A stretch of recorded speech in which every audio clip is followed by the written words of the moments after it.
ثانك يو على الايفنت الحلو ده. بنتي اكبر دخلت الكيدز اريا ولونت ورقصت وعملت فيس بينتنج وهير بينتنج وعملت كل حاجه وانبسطت جدا، وقابلت ناس اعرفهم من 17 سنه ما شفتهمش.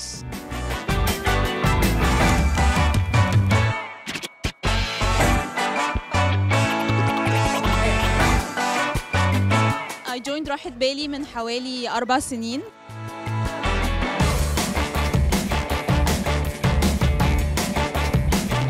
علشان هي it was a very supportive group على فيسبوك to support all mommies and mommies to be's. بعد كده اشتريت الكارد، بقى بيفيدني في discounts, toys, supplies, mommy related products.